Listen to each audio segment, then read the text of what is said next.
Selamat siang, salam sejahtera Bapak Ibu Great People sekalian. Semoga dimanapun Bapak Ibu berada dalam keadaan yang sehat dan berbahagia.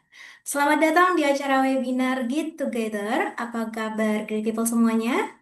Perkenalkan, saya Lala yang akan menjadi moderator untuk memandu jalannya webinar pada siang hari ini pada Selasa 8 Juli 2025.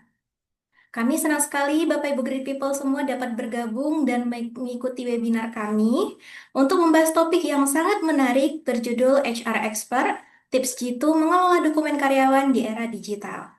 Bersama partner kita yang sangat spesial pada hari ini, yakni dari Mitra Eka Teknologi, yang menaungi brand Momofin dan juga Avento. Jadi jika Bapak Ibu penasaran dengan Mitra Era Teknologi ini nanti akan ada sesi promotional section yang nantinya akan memperkenalkan terkait PT Mitra Era Teknologi dan juga Momofin serta Avento.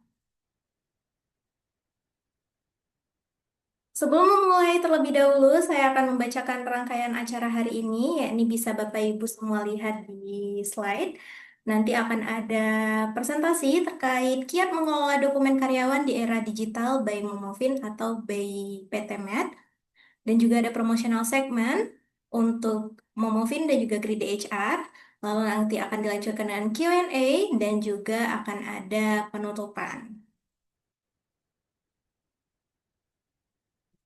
Nah, pada sesi tanya jawab nanti, Bapak Ibu Great People dapat mengajukan pertanyaan di kolom Q&A dengan format username, lalu dilanjutkan dengan pertanyaannya. Nantinya pertanyaan seputar materi akan dijawab langsung oleh narasumber kita.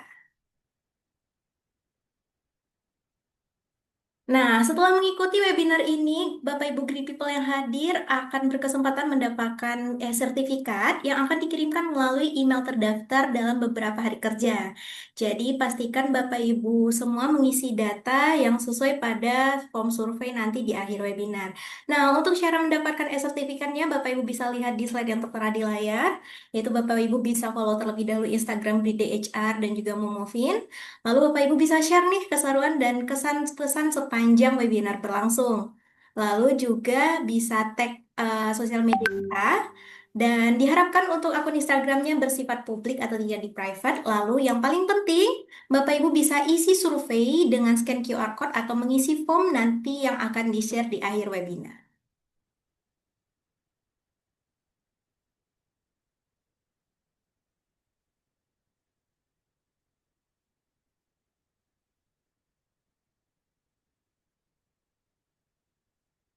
Baik, Bapak Ibu Great People, sebelum masuk ke acara inti, izinkan saya untuk memberikan informasi sedikit mengenai Grid DHR.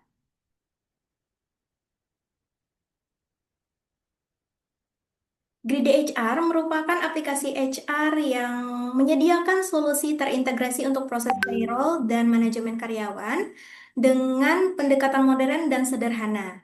Grid HR membantu perusahaan dalam mengelola penggajian, perhitungan pajak, pencatatan kehadiran, hingga pengajuan cuti dan reimbursement yang semua terangkum dalam satu platform. Grid HR memiliki pengalaman lebih dari 25 tahun dalam industri HR. Hingga saat ini, Grid HR telah dipercaya oleh lebih dari 4.000 perusahaan dengan lebih dari 1 juta pengguna yang tersebar di berbagai sektor industri. Untuk mengenai lebih dekat dan bagaimana solusi Grid HR bekerja, mari kita saksikan bersama video singkat berikut ini. Pekerjaan HR jadi lebih mudah dengan Grid DHR. Kelola data karyawan dan otomasi payroll dalam satu sistem. Grid DHR dilengkapi dengan berbagai fitur yang terintegrasi, sehingga meningkatkan efisiensi perusahaan dan produktivitas karyawan. Monitor kehadiran karyawan dengan teknologi face recognition dan geotagging. Tidak perlu khawatir akan kendala sinyal, karena Grid DHR menyediakan mode absensi offline. Seluruh laporan kehadiran dapat di-download dalam satu klik. Karyawan dapat mengajukan cuti dan lembur melalui aplikasi dengan fitur Workflow Approval. Pantau aktivitas kerja karyawan dengan akurat.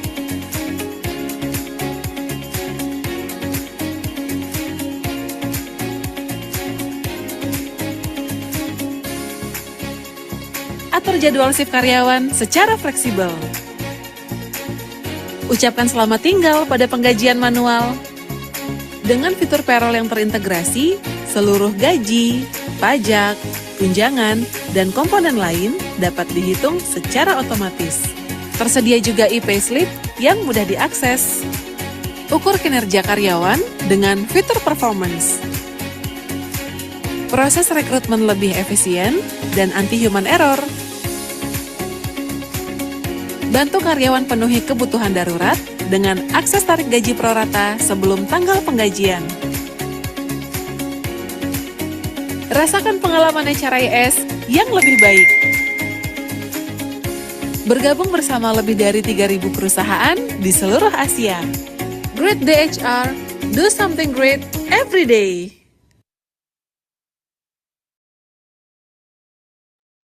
Nah, itu tadi Bapak Ibu semua pengenalan singkat terkait Grid HR. Nah, khusus bagi Bapak Ibu Grid People semua yang menjadi peserta webinar hari ini, kami memiliki promo yang sangat spesial untuk Grid People semua. Ada promo 25% untuk peserta G2G hari ini dengan jumlah karyawan kurang lebih 50 orang. Jadi Bapak Ibu nanti bisa menghubungi tim Grid HR atau tim sales dan menanyakan terkait promo ini.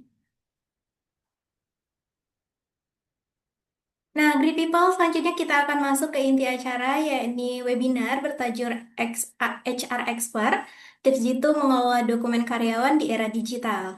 Di sini juga sudah hadir narasumber kami atau speaker kami dari partner, yakni ada Mas Muhammad Rasya, HR dan People Culture Lead di PT Mitra Eka Teknologi, dan juga ada Mas Tommy sebagai Chief of Staff Partnership dan Innovation. Nah, pada sesi nanti penyampaian materi dari narasumber seputar tantangan pengelolaan dokumen karyawan bagi HR, tips jitu mengelola dokumen karyawan di era digital yang pastinya Bapak Ibu bisa simak semua. Yang pastinya juga bahasan tersebut akan sangat berguna bagi HR dan pemilik bisnis mengingat di era sekarang digitalisasi dinilai dapat memberikan hal positif untuk kinerja dalam skala besar terutama bagi HR dan juga pemilik bisnis. Jadi, pada webinar ini, Bapak dan Ibu akan mendapatkan insight seputar strategi HR membangun sistem administrasi yang efisien dan aman dengan digitalisasi sebagai kunci solusi pengelolaan dokumen di era teknologi. Harapannya, semua poin di atas dapat Bapak Ibu simak dengan baik, dan jika ada yang ingin mengajukan pertanyaan, dapat mengajukan pertanyaan di kolom Q&A ya Bapak dan Ibu. Baik, tanpa memperpanjang waktu, kepada Mas Rasya, dipersilahkan. Oke, terima kasih banyak untuk Mbak Lala atas waktu dan kesempatannya. Di sini bisa langsung saya share screen saja ya untuk teman-teman.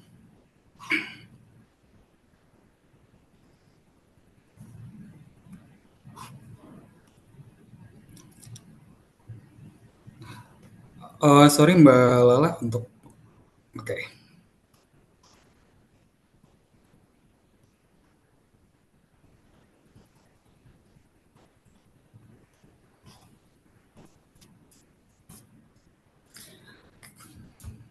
Ya, selamat siang teman-teman semua. Sebelumnya perkenalkan saya Rasya, saya dari HR and People Culture dari PT Mitra Era Teknologi yang menaungi Momofin dan juga Avento. Dan di sini saya akan sharing dengan teman-teman mengenai HR di era hybrid yang efisien, ringan, dan berdampak. Oke, di sini saya akan sharing mengenai HR di era hybrid yang dimana kita ketahui bahwa sekarang di dunia kerja harus dituntut untuk bekerja secara cepat dan juga digitalisasi gitu. Dan untuk topik kali ini mungkin sangat relate dengan keseharian saya, di mana saya ikut membangun HR system di Momofin itu dari awal ya, sebuah tech company yang memang dijalankan dengan semangat efisiensi dan juga kerja digital. Nah, di sesi ini saya akan mengajak teman-teman nih untuk melihat realita HR di tim yang kecil, kemudian apa sih tantangannya dan juga solusi apa yang akan kami cari yang tidak ribet, kemudian tidak mahal, dan juga tetap berjalan dan berdampak. Semoga sharing saya kali ini bisa bermanfaat untuk teman-teman semua, khususnya untuk teman-teman praktisi HR di sini yang sedang ikut membangun ya perusahaannya yang sedang tumbuh atau sedang maju. Oke, jadi Momofin ini berdiri sejak tahun 2021 sebagai perusahaan yang lahir dari kebutuhan akan efisiensi, kecepatan, dan juga fleksibilitas di dunia kerja yang modern. Dan kebetulan saya sendiri di sini bagian dari Momofin sejak awal berdiri, yang saya menyaksikan dan ikut bergabung ya untuk membangun perjalanan perusahaan Momofin dari nol hingga saat ini. Di sini kami menyadari bahwa kami tidak hanya membangun bisnis, tetapi kami juga membangun budaya. Budaya yang seperti apa? Kita berfokus kepada budaya yang efisiensi, kolaborasi, dan juga sistem budaya yang terbuka. Di sini memang awalnya Momofin itu sempat bekerja full office ya. Namun kami menyadari bahwa pekerjaan full office ini kurang efisien, terutama untuk waktu dan energinya gitu. Jadi cukup terbuang untuk mobilitas serta keterbatasan fleksibilitas dari tim sebaiknya, dan sebaliknya saat kami mencoba untuk full remote ya. Di sini tantangan juga muncul dari sisi kolaborasi langsung dan ritme kerja yang tidak seragam. Dan menurunnya engagement tim. Jadi kami mencari nih titik tengahnya yang seperti apa yang efisien, yaitu hybrid. Dengan tim kecil, dengan sistem kerja hybrid, kami belajar untuk tumbuh bersama, dan disinilah kita membangun sebuah ekosistem keterbukaan. Kemudian kami juga saling support ya dengan satu sama lain, dan kita membuat koneksi anggota ini semakin kuat, yaitu dengan saling mendukung dan juga adaptif terhadap perubahan. Kemudian apa sih lompatan terbesar dari kami? Lompatan terbesar dari kami adalah kami beralih secara penuh kepada sistem kerja digital. Kemudian perubahan ini mungkin berawal dari kebutuhan internal ya. Saat itu kami mengembangkan sebuah dokumen manajemen sistem untuk memudahkan alur kerja dari tim secara digital. Kemudian ini juga dirancang agar kita bisa bekerja sesuai dengan kami ya, ini bekerja secara hybrid. Dan ternyata sistem yang kami bangun ini berjalan dengan sangat baik di internal. Kami merasakan langsung dampaknya, dokumen di sini lebih tertata, akses lebih cepat, dan approval lebih transparan.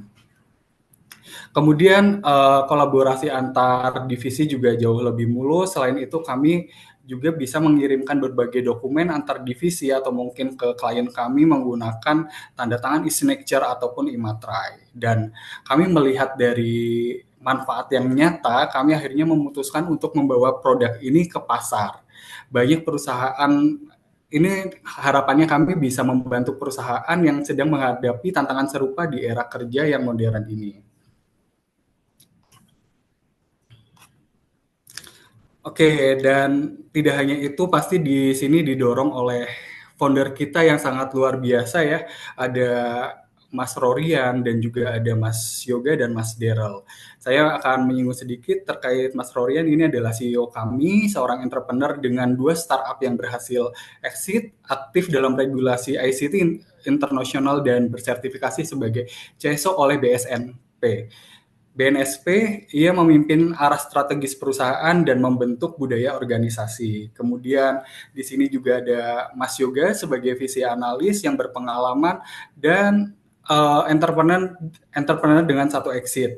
Ia pernah memimpin pengembangan corporate startup di series B, dan kita bertanggung jawab juga atas keuangan serta pertumbuhan bisnis di Momofin.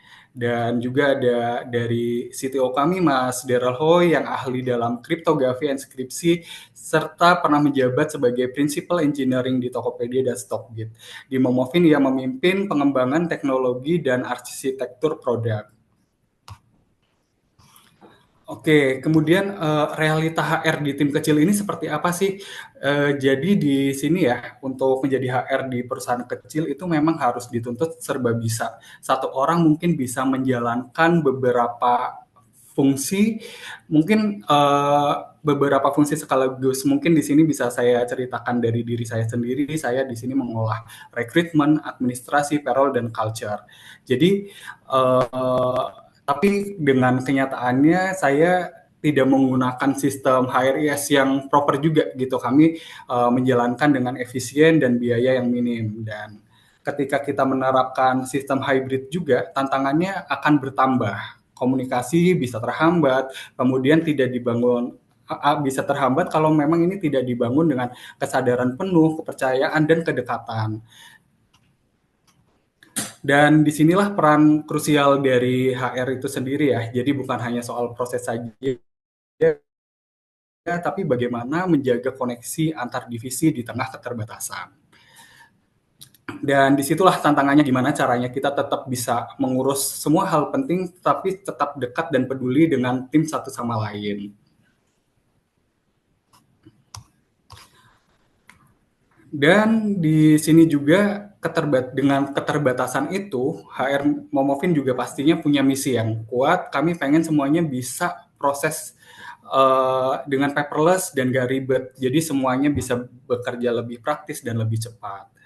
Kami juga ingin semua tim merasa aman, merasa didengar, dan diikut sertakan dan dihargai. Karena buat kami rasa nyaman itu bukan hanya bonus, tetapi juga sebagai fondasi utama.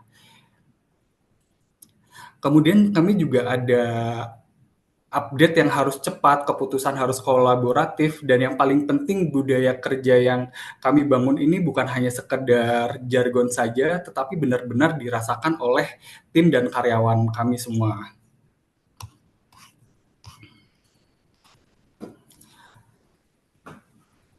Oke, di sini kami percaya bahwa dengan struktur yang jelas dan fleksibilitas adalah fondasi produktivitas. Dengan tim yang tersebar di Jakarta dan di Yogyakarta, kami menerapkan sistem bekerja yang hybrid.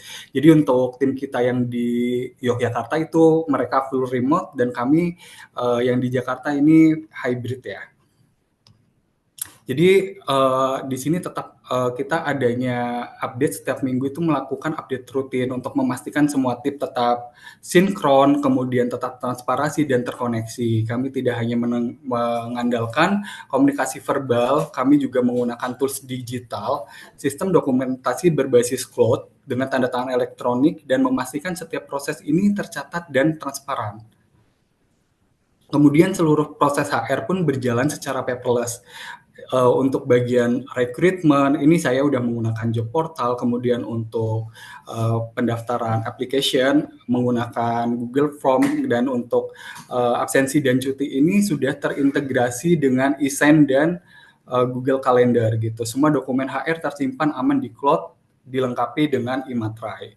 Hasilnya apa? Hasilnya prosesnya jadi lebih cepat, efisien, dan dapat diakses kapan aja dan di mana saja.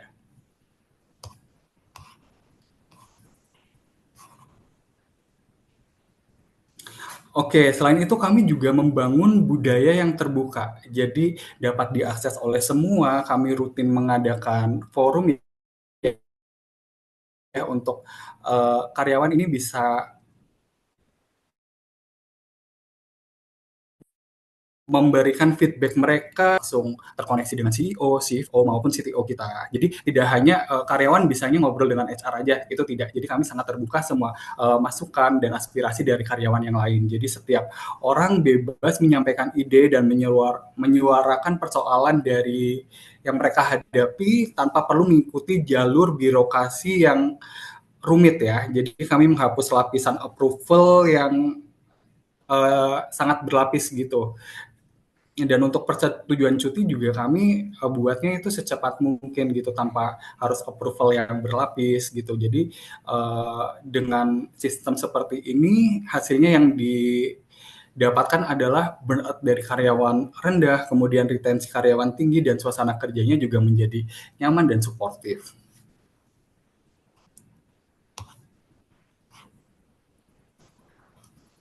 Oke, dari perjalanan kami di Momofin ada satu yang kami pelajari ya untuk membuat sistem HR yang HR yang berjalan ini nggak harus selalu canggih dan juga menggunakan software yang mahal. Seringkali kita tuh mengejar software yang mahal, yang lengkap, dan lain-lain. Padahal yang paling penting itu bisa kita mulai dari yang ada. Kami sendiri banyak menggunakan tools gratis, kemudian yang familiar digunakan oleh tim rekan kerja juga. Yang penting prosesnya jelas dan bisa berjalan dengan lancar. Prinsip kami sederhana, dengan paperless ini akan menjadi efisien, tetapi tetap harus personal. Jadi jangan sampai proses menjadi praktis, tapi kita mengurangi sentuhan manusiawinya gitu. Dan yang tidak kalah penting, kami juga percaya bahwa struktur yang ringan dan saling percaya bisa berdampak jauh lebih besar daripada struktur yang berat dan penuh kontrol. Karena di tim kecil kami percaya bahwa kepercayaan itu adalah aset utama.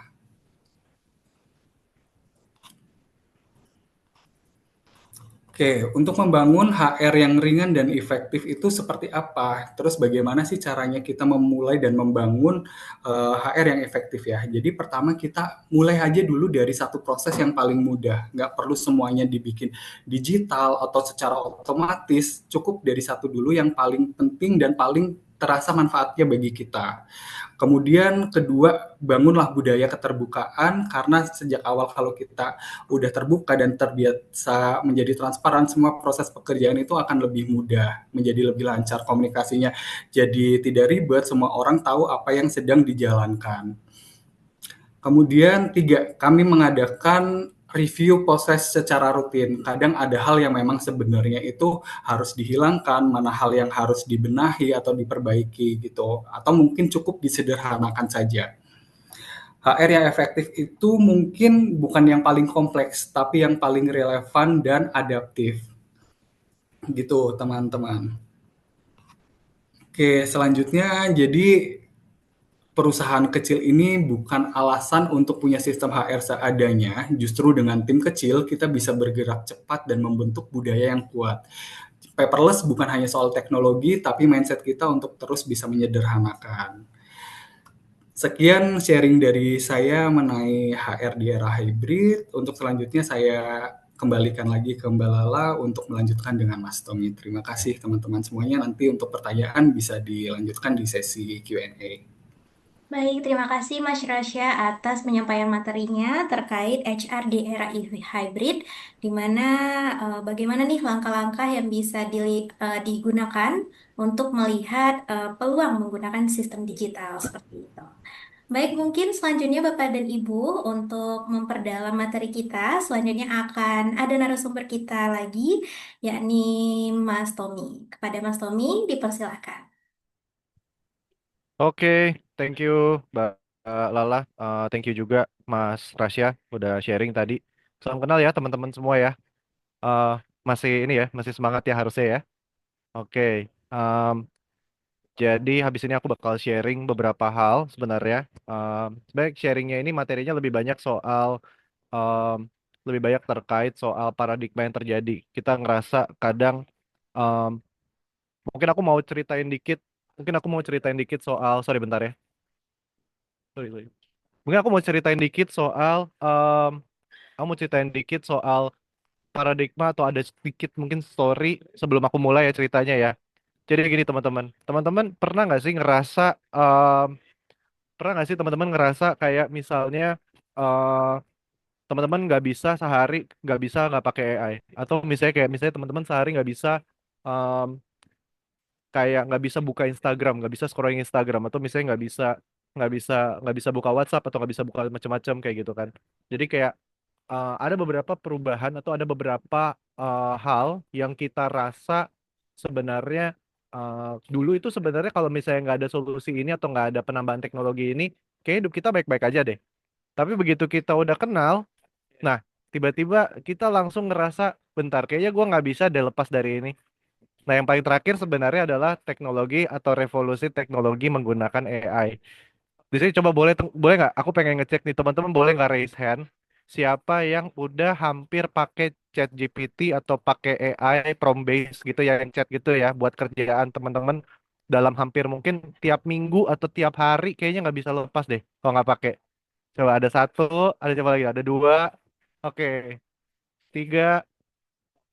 Waduh, banyak nih. Ini ada namanya Mas Satyaka. Ini saya kenal. Halo Mas Saka, thank you ya sudah bergabung ya. Terus ada siapa lagi nih? Oke, ada 7.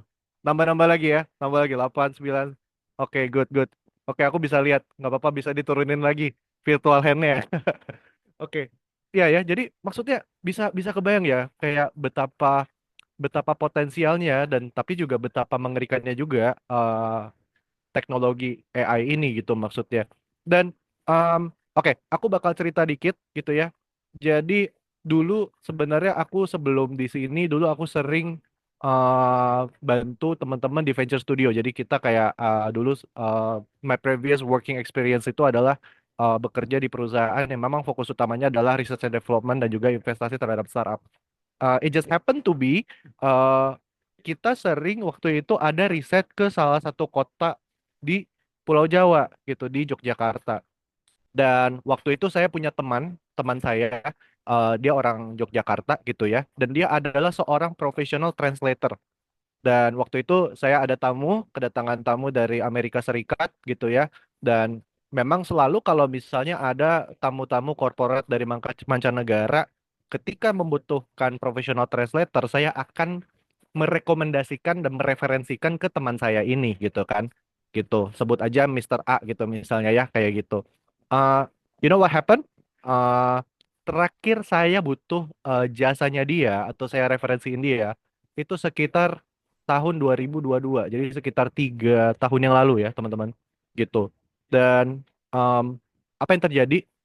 Kenapa saya cerita ini? Karena kemarin-kemarin nih, teman-teman, sekitar tahun 2024 gitu ya, tahun lalu gitu ya, uh, beliau telepon saya. Halo Mas Tom, apa kabar? Ya bro, baik, apa kabar? Um, artinya apa? Poinnya apa? Singkat ceritanya adalah ternyata dia kehilangan pekerjaannya. Ternyata, kenapa bisa kehilangan pekerjaannya? Karena demand untuk profesional translatornya turun. Kenapa bisa turun? Karena semua orang udah pakai AI. Ya, aku nggak sebut merek ya, nggak boleh sebut merek. Maksudnya nggak enak. Maksudnya, tapi poinnya adalah orang sekarang gampang banget. Jadi kalau orang mau translate tuh tinggal ngomong doang, ditunjukin dan langsung muncul gitu kan teman-teman. Jadi bisa kebayang ya. Maksudnya AI itu bisa butuh bunuh dan matiin banyak pekerjaannya orang, and net dia juga dia bisa membuka banyak peluang pekerjaan yang baru gitu. Nah, jadi di sini aku pengen sharing apa sih yang kita lakukan di MET, Mitra Era Teknologi. Kita parent company kita yang menaungi 2 produk, Momovin dan Avento. Mungkin nanti aku kalau ada waktu aku pengen jelasin dikit soal apa yang kita lakukan gitu ya. So, kita boleh next. Ya, so kita seperti yang tadi dibilang sama Mas Rasya, kita tuh masih baru sebenarnya. Kita tuh dari tahun 2021. We're startup, yes, kita merupakan startup teknologi. Kita sudah difunding juga oleh investor, baik di dalam negeri maupun di luar negeri juga ada jajaran investor yang backing kita di belakang, and we're very grateful for that. Um, dan kita sebenarnya tim kita itu kecil, tapi kita punya visinya besar. Jadi kita itu sebenarnya timnya kurang lebih kalau tim HQ-nya kita di Jakarta itu more or less sekitar 20 orang gitu ya. Tapi em, kenapa kita bisa punya performa yang cukup tinggi dan juga kenapa kita bisa develop product development yang cukup signifikan dalam waktu kurang dari 2 tahun terakhir gitu. Karena kita ada mengalami uh, cultural shift di dalam internal perusahaan. Nah, cultural shift itu apa? Yang pertama kita harus tahu kalau misalnya perusahaan itu atau kalau kita di dunia startup sendiri, so startup itu startup itu is a mindset, dan startup itu adalah suatu kayak perahunya kecil gitu ya, dan orang-orang itu punya pekerjaan atau harus punya multitasking yang lebih dari 1 atau 2 uh, pekerjaan yang cukup gitu, pekerjaan yang cukup gitu. Sorry, ke distract. Tadi ada tamu yang say bye bye sama aku. Oke, aku lanjut lagi ya teman-teman, sorry.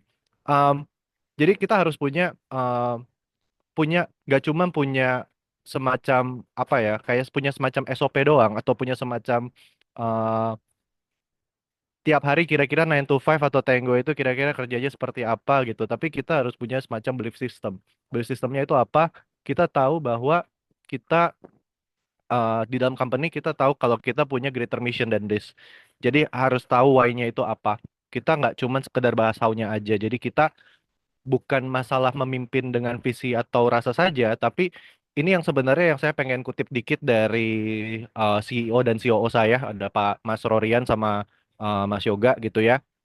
Yang benar-benar saya petik banget dan saya pakai banget sampai sekarang gitu. Jadi pedoman hidup saya juga bahwa waktu saya masuk kurang lebih sekitar beberapa tahun yang lalu, beliau bilang kayak gini, kalau di sini tuh kita nggak ada bos sama nggak ada bawahan, kita nggak ada staff, nggak ada bos, tapi di sini kita semuanya sebenarnya sama. Jadi kita semua hierarkinya semua sebenarnya sama. Yang bikin beda adalah fungsi saya dan fungsi Anda. Apa sih maksudnya? Poinnya apa sih? Kalau saya bilang ke tim saya, misalnya harus tahu cara pakai saya. Poinnya apa? Jadi di sini tuh yang bikin beda saya sama Anda atau yang bikin beda levelnya head atau levelnya staff atau levelnya manager atau levelnya intern, it's just basically the differentiation of the scope of work aja. Kayak fungsinya apa, fungsi dasarnya apa. Jadi di kita it's very okay kalau misalnya tiba-tiba sorry banget misalnya let's say kayak levelnya intern atau levelnya associate staff baru masuk banget. Jadi kayak di bawahnya staff ada associate staffnya lagi gitu. Mau langsung ketemu sama CEO-nya ya boleh banget. It's okay. Feel free, boleh banget buat ngobrol, boleh banget buat sharing gitu. Dan di sini nggak ada namanya oversharing. It's okay, feel free to share. Karena begitu kamu sharing, sebenarnya yang kamu dapetin ada dua. Yang pertama adalah orang-orang tahu atau tim kamu tahu kalau kamu punya isu dan coba pikirin bareng-bareng gimana bisa solving isu itu bareng-bareng. Kayak gitu. Apakah ada relate gak sama pekerjaan saya? Atau mungkin saya bisa bantu refer nggak ke orang yang mungkin bisa membantu, diperbantukan di dalam bidang apa? Dan yang kedua, ketika kamu sharing ke orang ya sebenarnya atau ke tim kamu sebenarnya kamu juga ngasih tahu bahwa pace kerja kamu itu sejauh ini loh kayak gitu. So in contrary sebenarnya it's not simply whining atau kayak kamu kayak eh, apa ya mengoceh gitu kayak duh kerjaan gua susah banget ya, kerjaan gua kayaknya ribet banget deh, tapi justru lebih ke arah sesuatu yang konstruktif. Jadi bukan instead of whining you talk about progress. Makanya kita punya kebiasaan, kita di sini sistemnya itu kita bukan micro managing, jadi kita benar-benar macro managing. Kita weekly check-in itu hanya di hari Senin dan Jumat. Jadi di awal minggu dan di akhir minggu. What we talk, every division itu harus bikin satu slide dan satu slide-nya itu adalah soal progress. Apa aja yang udah dilakukan. Jadi ada ini ya, ada plans, ada progress, kemudian ada problem siapa. Jadi kayak 3P gitu, kayak plan, problem, sama progress. Jadi kayak problemnya apa yang ditemukan, plannya itu apa, kemudian progress yang dilakukan itu apa. So everyone get informed, kayak gitu. Jadi artinya apa? Ketika kita udah bisa nge-mapping plannya kita apa, progresnya kita apa, dan problemnya kita apa, kita punya banyak waktu ruang untuk coba kita improve beberapa hal. Atau mungkin kita bantu juga teman-teman dari divisi lain. Jadi kurang lebih itu yang kita lakukan. Boleh kita next? Oke, em, tadi intermezzo sebenarnya teman-teman. Jadi belum kenalan sebenarnya ya. Jadi kenalin, nama saya Tommy, Tommy Tarumanegara. Mungkin kalau teman-teman mau cari di LinkedIn boleh dicari aja Tommy T gitu pasti muncul. Saya di sini adalah Chief of Staff Partnership and Innovation di MIT Mitra Era Teknologi. Di sini perannya saya sebenarnya kalau misalnya dicari di Google gitu misalnya kayak Chief of Staff itu ngapain sih? Mungkin ada yang refer sebagai kayak CEO Office atau mungkin kayak apa namanya CEO Assistant atau lain sebagainya. Di sini sebenarnya perannya saya di sini lebih ke arah untuk menjembatani. Tapi nggak cuma mengelola dan menjembatani aja sebenarnya, tapi really making sure bahwa pace-nya teman-teman yang bekerja di dalam suatu perusahaan ini adalah sama dan juga punya andil dan kontribusi yang kurang lebih serupa gitu. Jadi nggak ada yang overpace, nggak ada yang underpace juga gitu. Dan juga kolaboratif gitu. Itu yang pertama gitu ya. Jadi saya mostly work hand in hand juga. But again, as a startup nggak cuma itu doang gitu. Jadi saya juga bantu dari segi marketing, branding, design, brand strategi juga. Kemudian juga dari segi partnership juga gitu ya. Sekarang makin sering juga diajakin buat offline attendance gitu ya. Kemudian speech attendance juga and those kind of things gitu.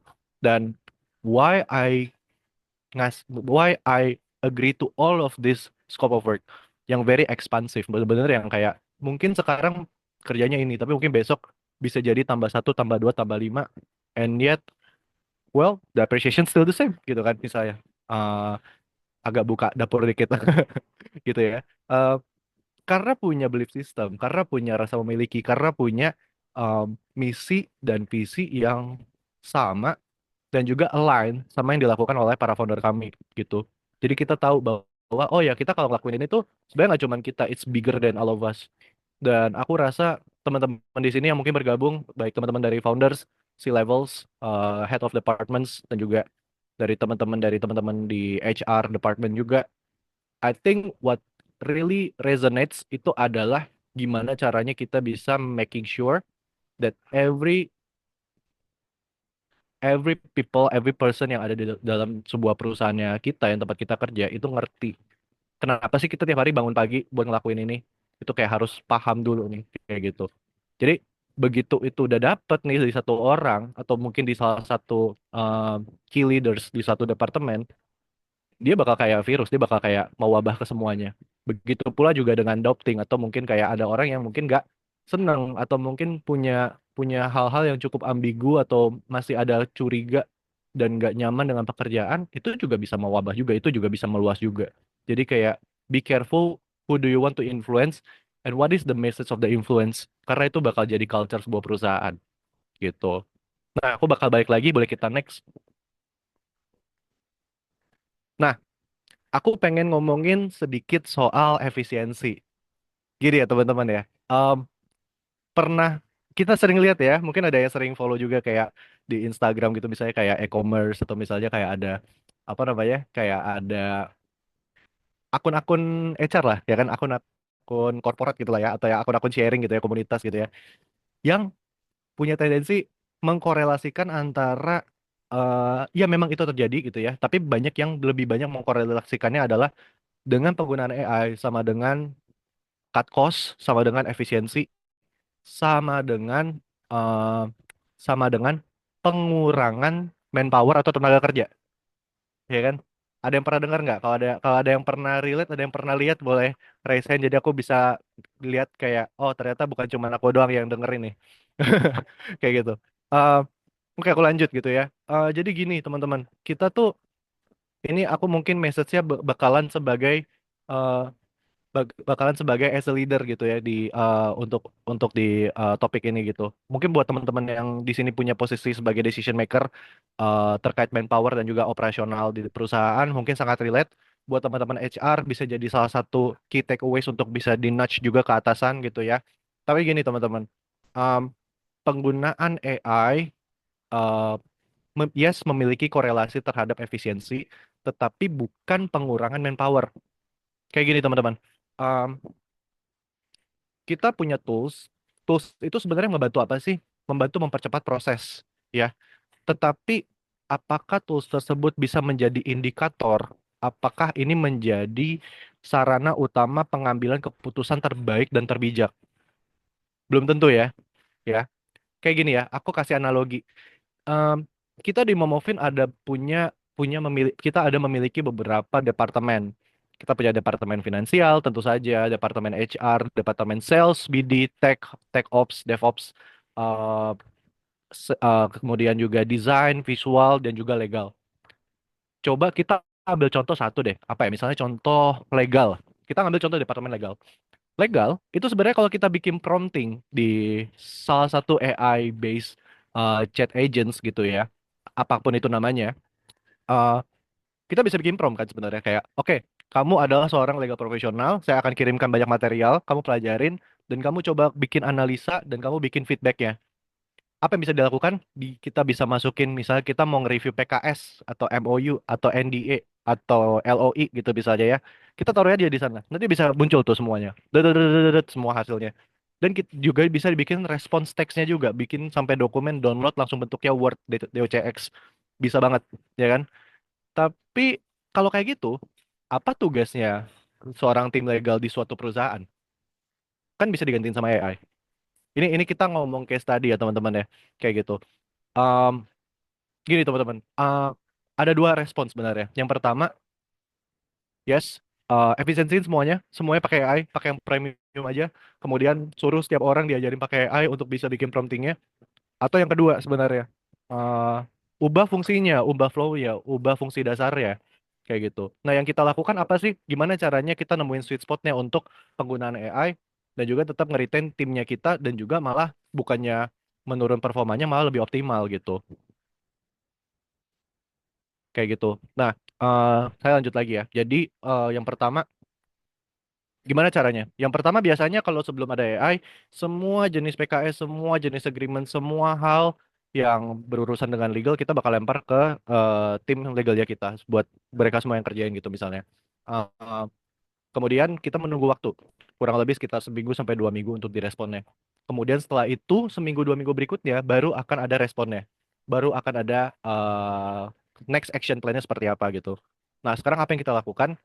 Yang kita lakukan adalah sebelum kita ke tim legalnya kita, ketika kita ada pertanyaan yang pertama pasti kita bakal code reading dulu, kita baca dulu. Kemudian kita mungkin bakal nanya ke AI, reviewnya akan seperti apa gitu. Dan kemudian tim legal kita adalah sebagai checkernya, sebagai advisor ya. Oh Pak, kayaknya nggak boleh kayak gini. Ini kalau ada AI kayak gini, saran saya nggak boleh di gini. Jadi ngebantu buat nge-fine tuning, ngebantu buat merapikan lagi gitu. Dan tahu nggak yang berbedanya apa? Ternyata sangat jauh berbeda responnya. Dengan menggunakan AI, respon yang dilakukan adalah 1+1 sama dengan 2. Tapi kalau dengan adanya advisory dari real human atau dari timnya kita sendiri dari manpower, kadang 1+1 nggak 2 loh, kadang 1+1 bisa 10. Yang artinya adalah punya angle atau punya strategi yang jauh lebih wiser dan juga punya apa ya, punya gaya eksploratif yang lebih imajinatif dan juga jelas bisa di make sense juga in terms of the key outputs. Misal contoh, let's say misalnya, kita nggak pernah tahu kalau misalnya sebenarnya untuk negosiasi itu bisa menggunakan klausul ABC. Kalau yang dibaca sama AI nggak bisa karena begini-begini. Tapi yang dibaca sama pihaknya legal adalah oh ternyata possible. Kenapa? Karena ada beberapa hal yang bisa kita gunakan kayak gitu. Yang ternyata bisa minimal mengurangi potensi kerugian apabila terjadi hal-hal yang tidak diinginkan. Kayak gitu teman-teman. Jadi tetap human touch itu sangat dibutuhkan. Kita nggak bisa 100% rely sama penggunaan AI. Yang bisa kita gunakan adalah gini. Kalau biasanya untuk bekerja, untuk mengerjakan performa pekerjaan, ada 10 pekerjaan itu paling cepat bisa dilakukan dalam waktu 8 jam, penggunaan AI minimal jadi kerjanya cuma 3 jam sampai 4 jam. Sisanya ngapain? Sisanya riset, sisanya development, sisanya mungkin bisa develop hal-hal yang bisa masuk ke dalam future projects. Jadi pace kerja kita bukannya makin pendek, tapi makin kompleks dan makin eksploratif. Nah, itu yang kita lakukan sebenarnya. Jadi, yang pertama yaitu ya, kepemimpinan butuh empati, nggak cuma efisiensi. Bayangin kalau semuanya diefisiensiin, tinggal sisa 3 orang, 3 orang bisa kerjain semuanya, semuanya general prompter, mau suruh finance suruh apa, bisa jago, bisanya jago suruh AI. Satu hari tiba-tiba AI-nya down, hancur nggak itu perusahaannya? Ya, teman-teman ya. Kayak gitu. Jadi anggap aja kayak kita hidupnya hanya dipenuhi oleh internet dan kuota gitu ya. Satu hari kuota internet mati, kita nggak punya kehidupan, bingung kita. Mau makan di mana, mau mau jalan pakai apa. Kita nggak pernah sama sekali kita jalan sendiri tanpa menggunakan gadget tuh nggak bisa. Akhirnya jadinya ya udah diam di tempat gitu. Nah itu sangat serem banget kalau misalnya bisa kejadian. Jadi tetap menggunakan apa namanya, tetap menggunakan empati, tetap menggunakan kayak real human connections. Kita pengen craving that spirit, that connections, that cultures gitu ya. Let AI itu just be like the implementer aja yang ngerjain mungkin tugas-tugas drafting aja yang kasar-kasar aja. Kita yang punya kendali untuk kontrolnya, kita punya kendali untuk advice-nya. Kayak gitu. Boleh kita lanjut? Boleh next? Ya, oke. Jadi tadi sebenarnya udah sempat disinggung ya. Kalau kita ngomongin soal produk, sebenarnya tadi udah disinggung sama Mas Rasya. Poinnya adalah kalau kita bikin produk, sebenarnya ada dua pendekatan. Yang pertama adalah kita bikin produk karena kita FOMO aja ngikut-ngikutan aja. Oh semuanya lagi rame nih bikin ini ya udah kita coba bikin gitu. Tapi kita melakukan opsi yang kebalikannya bahwa kita bakal pede buat bikin produk yang bisa kita jual gitu ya. Di kasusnya kita adalah kita B2B SaaS, jadi kita bikin eh, produk untuk B2B, business to business dengan eh, kita jualnya software gitu ya. Kita jualnya SaaS, software as a service gitu. Dan regardless of the industry, regardless of the uh, specific functions of the product yang kita develop, tapi kita tuh benar-benar pede buat jualnya. Kita bilang oke give it a go, kita kasih lampu hijau karena kita juga yang sebenarnya kita yang pakai gitu. Jadi kita instead of kita bikin produk yang kita nggak pede buat kita develop, sebenarnya itu datang dari problemnya kita sendiri. Problem dari kita siapa? Problem dari orang-orang yang ada di dalam eh, tempat kita kerja gitu di MET, di Mitra Teknologi. Jadi instead of bikin satu produk, kita bikin ekosistemnya gitu ya. Jadi ini singkat cerita aja sebenarnya, kalau MET itu atau Mitra Era Teknologi itu kita merupakan industri yang bergerak di bidang dokumen management services gitu ya. Kita manage dokumen, kita bermainnya subjeknya adalah dokumen. Kita nggak protect dokumen supaya nggak kecolongan. Kita protect dokumen supaya nggak dibuka oleh orang yang tidak berkenan. Dan juga kita nggak protect dokumen supaya dokumen itu tidak mudah untuk dipalsukan kayak gitu. Instead of kita bikin key spesifik, oke kita cuma bikin pokoknya cuma buat tanda tangan digital aja. Kita justru bikin pipeline-nya dulu. Jadi kita bikin storyline-nya dulu nih ceritanya. Mungkin untuk bahasa awamnya ya teman-teman, buat teman-teman yang nontek, mungkin aku akan jelaskannya kayak kita bikin storyline-nya, kemudian yang paling pivotal point yang kita ngerasa yang paling dibutuhin sama orang itu yang baru kita bikin kayak gitu. Jadi bukan jadi kadang non linear. Pertama mungkin harusnya masuknya dari intro dulu, kemudian baru chorus, kemudian baru referen, kemudian baru outro lagi misalnya. Kita justru kadang kita nggak bikinnya dari awal, kita bikinnya di tengah-tengah kayak gitu. Nah, itu kenapa bisa seperti itu, decision making seperti itu, karena memang um, kembali lagi gitu ya. Jadi itu berdasarkan dari problem yang kita rasakan, kayak gitu. Seperti yang tadi diceritakan sama Mas Rasya di awal. Boleh kita next? Oke, jadi mungkin aku bakal bikin checkpoint. Nah, checkpoint di materi aku adalah ada 3. Yang pertama adalah soal HR, kemudian yang kedua soal dokumen dan AI. Yang pertama kalau kita ngomong soal HR gitu ya, setiap proses HR itu sebenarnya sesuai sama yang ditulis ya. Jadi validasi kepercayaan. Jadi kita punya proses hiring itu sebenarnya kita bikin sistemnya itu adalah kita pengen ngerekrut talents yang memang sesuai dengan kapasitas, kapabilitas, tapi juga harus punya belief sistemnya juga sesuai dengan kita. Jadi kita um, might be giving a little pass gitu ya. Kita mungkin ngasih passnya dikit buat orang-orang yang mungkin secara kapabilitas sesuai sama kita, mungkin secara pengalaman juga bener-bener top notch banget gitu ya, educationnya oke, semuanya oke, tapi nggak punya belief system, tapi nggak yakin kalau misalnya ini produknya benar-benar solving the issues of the targeted segment atau targeted market atau customer segmentnya kita gitu. Nah, kita bahkan hal-hal seperti itu buat kita itu cukup hal yang krusial. Kenapa? Karena eh, kita percaya kalau misalnya orang udah punya semangatnya, orang udah punya apa namanya cultural fitnya cocok dengan kita, eh, segala hal yang teknikal yang bisa dipelajarin itu bisa dikerjakan bersama kok. Itu bisa lama-lama bisa dipelajarin kok. Karena udah punya, udah ngunci dulu nih belief systemnya, udah vibingnya udah pas juga sama kita gitu. Jadi kita pengen cek dulu validasinya terkait hal itu. Kemudian nextnya soal dokumen gitu ya. Jadi eh, again gitu ya, kita MET itu pertama kali itu produknya kita itu untuk B2B SaaS-nya adalah Momofingo. Itu merupakan platform buat tanda tangan digital dan juga untuk materai digital. Again, ketika kita bikin produk tertentu atau kita misalnya kita nyenggol ke tim ops, ke tim produk, ke tim development, eh, itu semua datangnya adalah dari issue. The real issue itu dari user ya, yang trigger all of the things that bisa happens gitu ya, operationsnya, researchnya, produknya sampai di hari terakhir yaitu untuk launching the produknya, itu semua merupakan hasil dari riset kita bersama.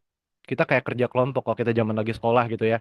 Jadi kita punya, kamu punya problem nggak? Problemnya apa? Bisa dibikin nggak? Bisa di develop nggak? Kayak gitu. Jadi kadang bisa datang dari eksternal, tapi kadang juga bisa datang dari internal. Dan what we really do, kita sebagai leader itu kita harus bisa sensible untuk bisa nge-curate itu and make it into actionable items. Next actionable items itu apa? Oke, next kita coba riset ini, next kita coba A/B testing kayak gitu. Jadi eh, kebetulan buat kita waktu itu punya problem di bagian HR kita yang akhirnya menjadi produk yang bisa di-deliver kayak gitu. Dan ya, that's a very wonderful thing. Dan um, yang aku pengen share adalah aku berharap teman-teman di sini bisa punya ekosistem yang cukup positif gitu ya. Ketika teman-teman punya isu, teman-teman bisa ceritain. Dan ketika teman-teman ceritain, satu lagi pilar penting dari HR adalah advokasi. Bahwa setiap orang itu boleh untuk sharing dan juga memiliki advokasi yang tepat. Jadi ada perwakilannya juga yang membantu untuk nge-backup kayak gitu. Dan ketika terjadi seperti itu, adanya positif respons dari input antara manajemen dan juga orangnya tersebut. Dan mungkin hasilnya mungkin bisa seperti kami. Misalnya contoh, kami bukan perusahaan yang sukses banget atau perusahaan yang gede banget. Kita benar-benar masih baru. Kita startup, kita juga banyak salah dan banyak belajar.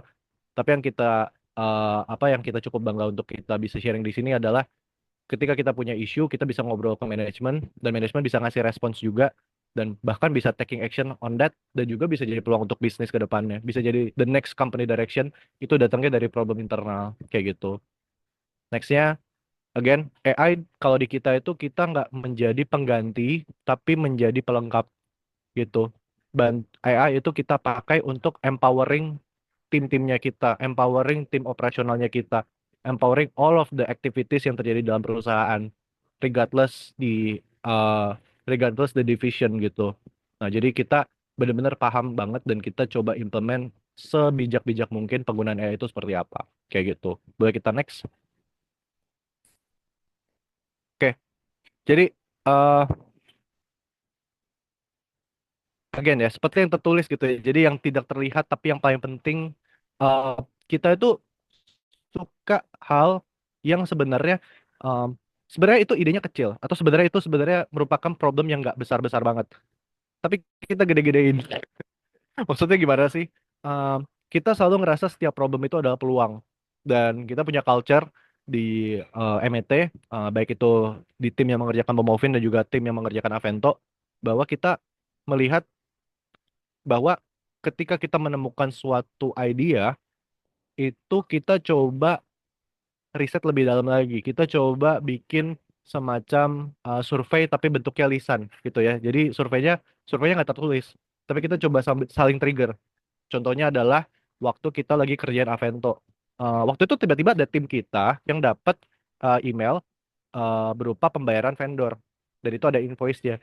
Dan sebenarnya itu it looks really legit, it looks really really officials banget. Pas kita cek ternyata itu dokumennya palsu. Ternyata itu dari spammer.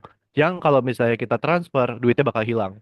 Dan itu waktu itu angka invoicingnya cukup menengah ke atas gitu ya untuk company melakukan financial payment gitu ya, bukan melakukan purchasing.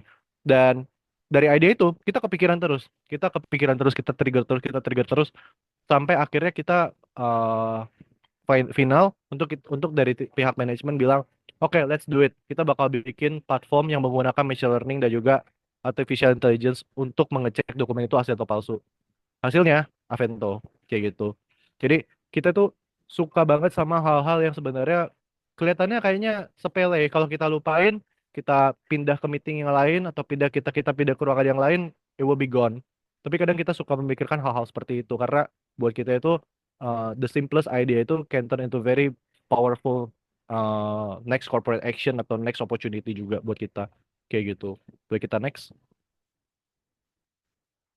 Iya, jadi again ya, jadi inspirasi itu bisa datang dari mana aja ya. Jadi setiap tim itu memang diharapkan untuk bisa sharing dan diharapkan juga untuk bisa bisa bisa get involved di sesi-sesi waktu brainstorming gitu. Kita brainstorming nggak cuman kayak bukan jangan assume kita company yang super power banget kayak Google yang punya apa namanya Jamboard sendiri dan punya breakout room sendiri. Kita nggak sebenarnya.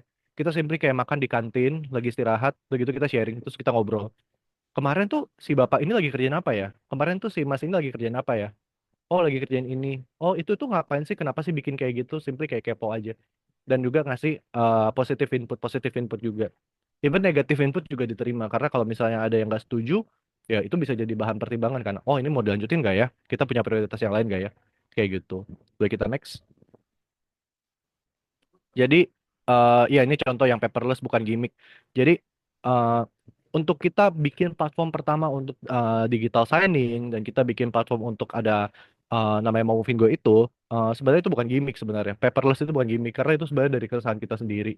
Jadi, feature-feature produk yang kita bikin atau mungkin legacy-legacy feature yang kita develop gitu ya. Jadi, itu semua sebenarnya merupakan hasilnya dari keresahan atau problem yang dirasakan oleh timnya kita gitu ya. Boleh kita next? Nah ini aku bakal jelasin singkat aja. Kita itu bikinnya apa aja sih gitu. Mungkin dari tadi kayaknya aku cerita gitu ya. Kayak gimana caranya kita develop, terus dari internal use kita iterasi, kita develop, baru kita external launch, kita jual buat teman-teman eksternal yang kita rasa punya permasalahan yang sama dengan kita untuk di level skala korporat dan juga yang lebih tinggi lagi, multinational companies, perusahaan TBK menggunakan produknya kita juga. Nah, eh, kita bakal sharing dikit soal beberapa produknya kita gitu ya. Mungkin dari teman-teman kalau misalnya ada yang tertarik, boleh nanti boleh hubungin saya juga gitu ya. Boleh next. Yang pertama aku bakal sharing soal Avento Trust. Boleh next dulu.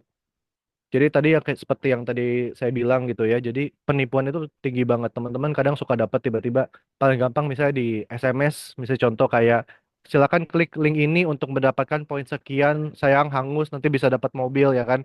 Ap- Itu hal yang paling mungkin yang paling simplest formnya. Tapi bayangkan itu terjadi di level corporate yang lebih besar. Tiba-tiba ada surat yang masuk dan juga suratnya itu bentuknya ada invoicing, invoicingnya tetap harus di payment dan sebenarnya sangat pintarnya adalah itu benar-benar sesuai dengan agenda yang teman-teman atau dari teman-teman di perusahaan lakukan. Ya misalnya teman-teman habis beli barang, barangnya udah dikirim dulu, invoice-nya udah datang, logikanya invoice-nya harus dibayar, tapi ternyata itu invoice-nya palsu. Kok bisa orangnya bisa nge-track, ya kan? Ini info dari mana nih? Nah itu seberapa canggihnya para penipu di luar sana gitu. Jadi eh, bayangkan itu semua bentuknya dokumen digital. Bayangkan itu bentuknya adalah dokumen tertulis ataupun surat gitu. Gimana cara ngecek itu asli atau palsunya? Karena cuma berbeda satu angka, itu bedanya bisa jauh banget gitu kan. Nah, boleh next. Ini contoh ya yang cukup mengerikan ya. Ada satu prompt gitu ya, kita masukin di satu prompt di AI, itu benar-benar bisa ngerubah, bahkan bisa ngerubah kelihatan sampai ada lecek-leceknya, itu benar-benar kayak dikirimin minta di reimburse itu bisa kelihatan gitu. Bisa nggak kelihatan gitu bahwa itu dibuat sama AI. Jadi seberapa mengerikannya penipunya juga ya butuh juga teknologi yang cukup mutakhir dan platform yang cukup mutakhir yang gampang digunakan tapi susah untuk bisa ditipu kayak gitu. Boleh next.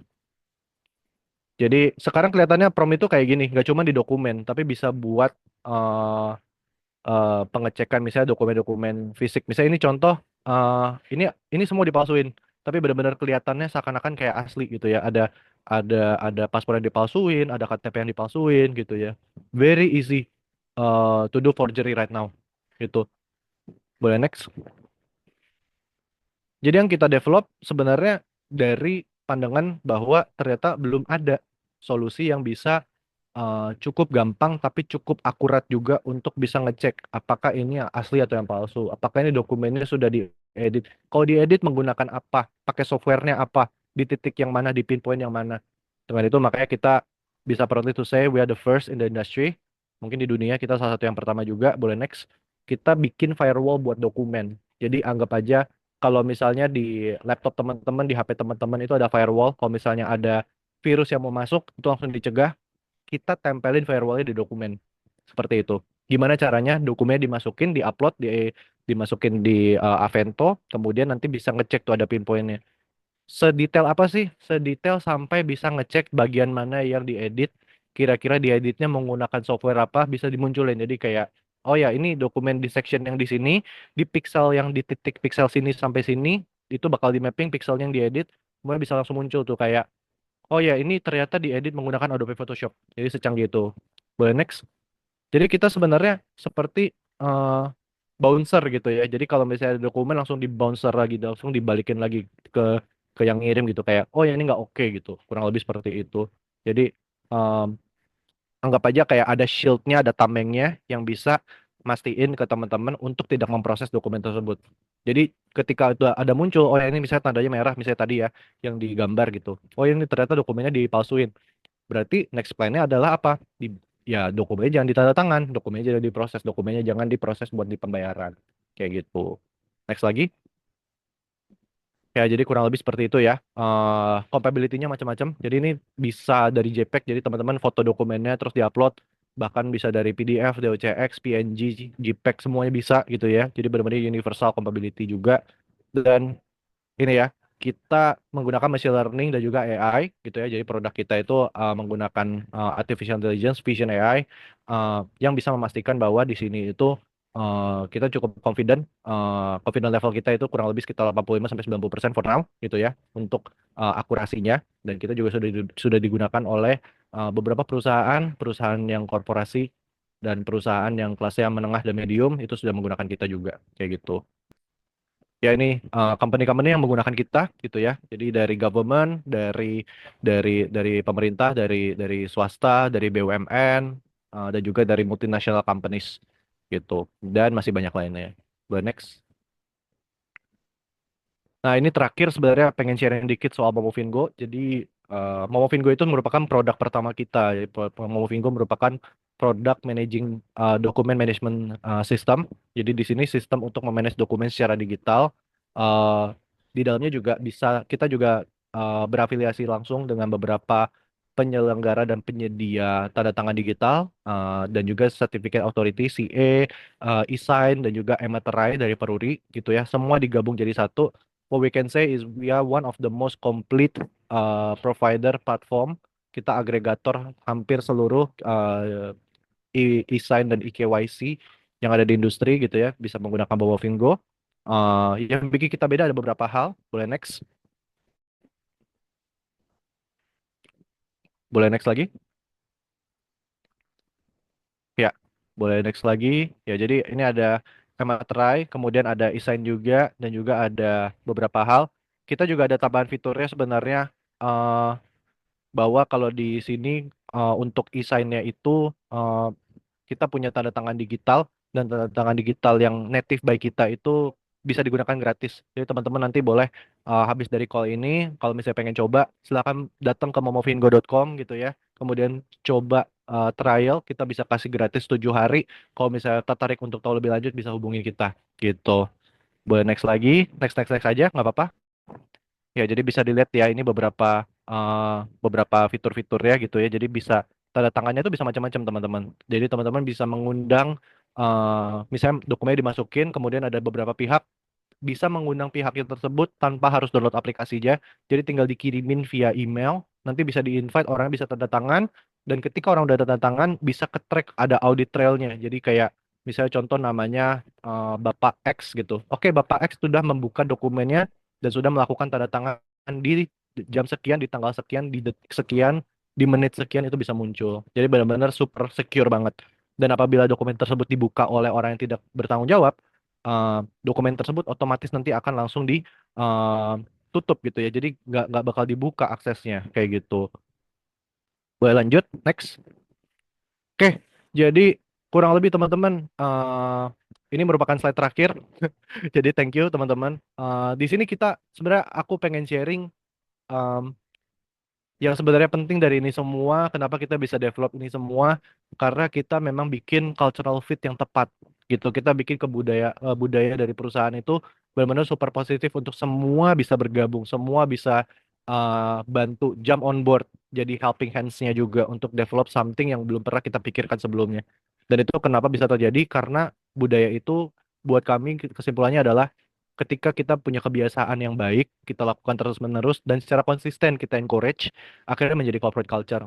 Dan aku berharap teman-teman bisa mendapatkan juga corporate culture yang teman-teman mimpikan juga gitu ya, dan bisa teman-teman coba implement juga gitu ya. Dan aku berharap juga para stakeholder gitu ya, baik dari pemilik, direktur, atau mungkin dari pihak komisaris, down sampai ke teman-teman staff level dan juga interns level, associate level, uh, bisa benar-benar mendapatkan banget sama-sama membangun budaya perusahaan yang menyenangkan. Karena ya selain keluarga, mungkin setengah dari kehidupan kita sekarang ya kita jalani bersama dengan perusahaan. Jadi sebenarnya perusahaan juga merupakan keluarga kedua kita. Dan siapa sih yang nggak pengen keluarga yang bahagia, ya kan? Kurang lebih seperti itu. Aku akan kembalikan lagi ke Mbak MC, Mbak Lala. Terima kasih, selamat sore. Baik, terima kasih Mas Tommy dan juga Mas Rasya yang sudah menyampaikan materi terkait topik webinar kita hari ini. Yakni tadi tentang ada materi seputar HR di era hybrid dengan pemanfaatan sistem digital dan juga terkait membangun trust ataupun keyakinan untuk pemanfaatan teknologi seperti itu. Dari Mas Tommy juga tadi sudah menyampaikan terkait company profile dari PT MET, Mitra Era Teknologi yang menaungi brand yang menyedia ataupun produk dari Momovin dan Avento. Jadi jika Bapak Ibu mungkin tertarik dengan solusi-solusi atau penawaran-penawaran yang diberikan oleh MET, Bapak Ibu bisa menghubungi tim dari MET yang ada di Zoom ini. Seperti itu, Bapak dan Ibu. Baik, selanjutnya Bapak dan Ibu, kita akan masuk ke sesi Q&A atau tanya jawab. Namun sambil menunggu pertanyaannya masuk, kita bisa lanjutkan terlebih dahulu sesi presentasi ataupun promosi dari Grid DHR. Di sini saya sudah ditemani rekan saya atas nama Mas Antoni sebagai akun manajer Grid DHR yang nanti akan menyampaikan secara singkat seputar Grid DHR sebagai HRIS yang menyediakan fitur-fitur solutif untuk memudahkan pekerjaan HR atau pemilik bisnis yang bisa Bapak Ibu simak. Nah, lebih lanjut nanti akan dijelaskan oleh Mas Antoni. Pada Mas Antoni, dipersilahkan. Oke, baik. Selamat siang semuanya. Salam sehat selalu untuk rekan-rekan hadirin dari webinar di sore hari ini. Sebelumnya saya izin perkenalkan diri. Saya Antoni Pratama, selaku Account Manager dari Grid HR yang hari ini akan membawakan untuk terkait informasi apa itu Grid Day, fitur-fitur yang nanti akan kita tawarkan, dan juga nanti bagaimana Grid Day membantu untuk solusi HRIS di perusahaan Bapak dan Ibu sekalian. Baik, jadi agenda di siang hari ini saya akan coba share screen terkait untuk product knowledge dari Grid DHR. Mungkin saya izin share screen terlebih dahulu. Oke, baik. Mbak Lala sudah kelihatan ya screennya ya, Mbak? Sudah, Mas. Sudah ya? Oke, baik. Aku geser terlebih dahulu. Oke, jadi kita Grid DHR adalah PT People Intelligence Indonesia yang juga sudah lebih dari 2 dekade dalam pengembangan dunia HR dan juga sudah ditangani lebih dari 400 ahli.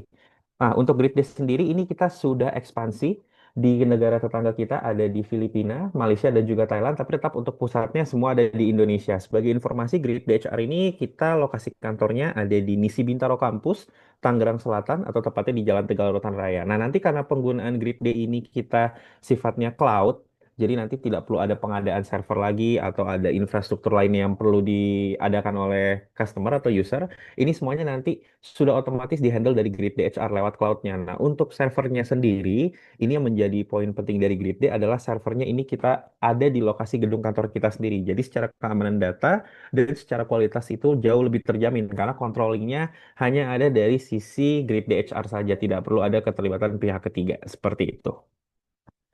Oke, aku coba lanjut kembali. Nah, ini beberapa testimoni. Sebentar, aku coba hide dulu. Baik. Nah, ini testimoni klien dari Grid DHR yang sudah menggunakan mulai dari sektor finance, F&B, juga ada hospitality, logistik, manufacture, outsourcing, sampai dengan sektor lainnya. Jadi pastinya untuk Grid DHR ini kita sudah menjadi kebutuhan khusus ya, kebutuhan utama ya untuk di seluruh sektor bisnis, apalagi khususnya terkait untuk pengelolaan karyawan.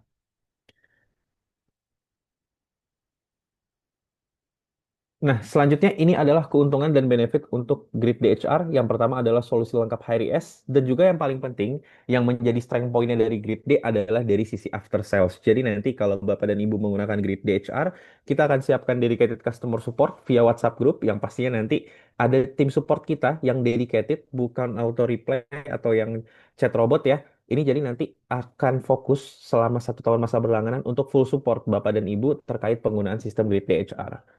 Juga nanti untuk keamanan dan kualitas nggak perlu khawatir, kita sudah lengkapi ya dengan sertifikasi ISO kita di Information Security Management di ISO 27001 dan juga ISO 9001 untuk Quality Management. Jadi secara keamanan dan secara kualitas sudah terjamin. Ini basisnya mobile apps dan web juga, jadi nanti dari user akan dapatkan 2 versi tersebut.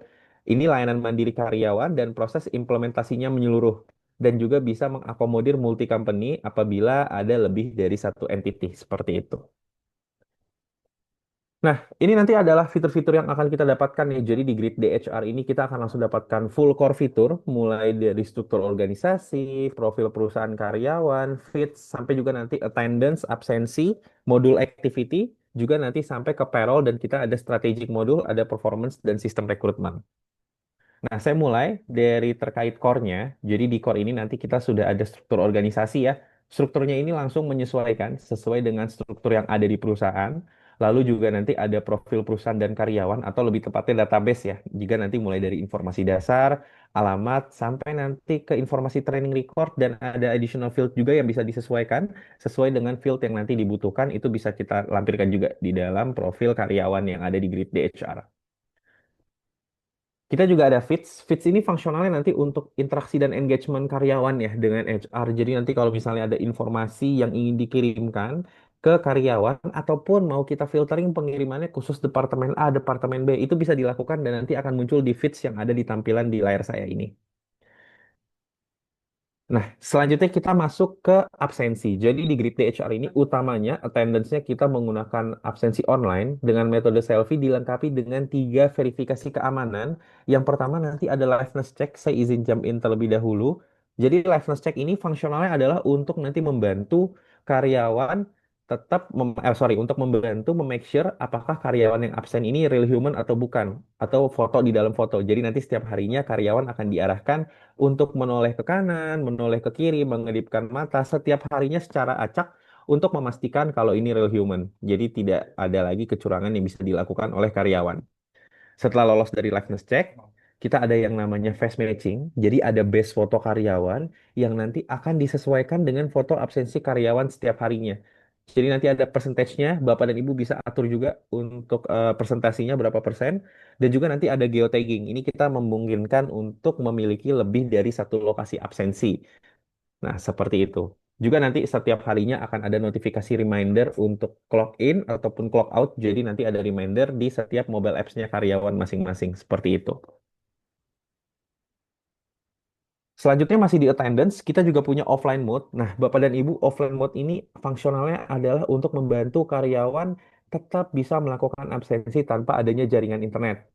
Atau misalnya lokasi office di cabangnya sedang ada gangguan jaringan, ada blank spot. Nah, ini karyawan tetap bisa melakukan absensi. Jadi tetap karyawan buka aplikasi Grid Day tanpa perlu di setup manual lagi, otomatis dia akan berubah switch otomatis ke offline mode. Karyawan tetap melakukan absensi, baru nanti datanya itu disimpan terlebih dahulu, foto dan titik lokasinya. Nah, nanti misalnya 1 jam kemudian atau 2 jam kemudian sudah dapat jaringan kembali, data itu nanti akan langsung terkirim ke servernya GripDay.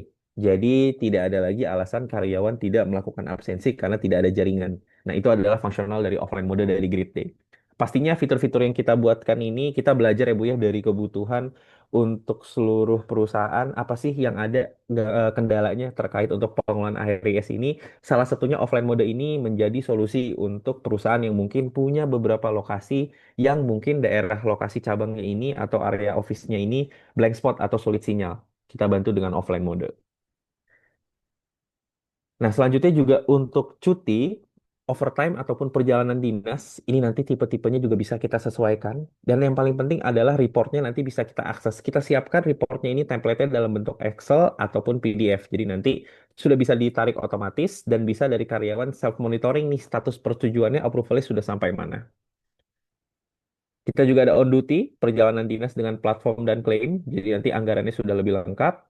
Dan juga kita ada modul activity. Nah, fungsional dari modul activity ini adalah nanti untuk membantu monitoring karyawan yang banyak day-to-day-nya itu di luar office area. Biasanya tim sales atau tim support, tim marketing yang banyak kunjungan ke luar office area ya, ketemu klien, support customer, assisting, dan lain-lain. Itu kita bisa monitoring lewat modul daily activity. Cara kerjanya, karyawan nanti akan upload. Konsepnya hampir sama seperti dengan absensi, tapi bedanya adalah untuk daily activity ini kita bisa upload lebih dari satu foto dalam satu kegiatan. Tetap utamanya harus real time. Kita nggak bisa upload dari galeri untuk mencegah kecurangan. Kita harus real time dan bisa lebih dari satu foto. Lalu setelah diupload fotonya, diisi tipe aktivitasnya. Nah, nanti tipe aktivitas ini yang nanti bisa di-customize sesuai dengan tipe aktivitas yang ingin ditampilkan oleh Bapak dan Ibu.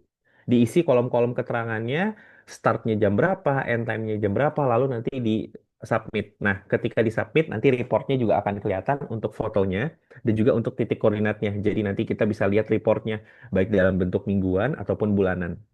Nah, reportnya sendiri ini bisa kita tarik ya dalam bentuk Excel, PDF, atau di preview terlebih dahulu. Itu nanti kita siapkan untuk ketiga formatnya tersebut. Juga masih di modul activity, kita ada task and feedback untuk memberikan tugas dan saran dalam satu aplikasi. Juga nanti ada event scheduling, jadi kita bisa create agenda kegiatan karyawan day to day-nya.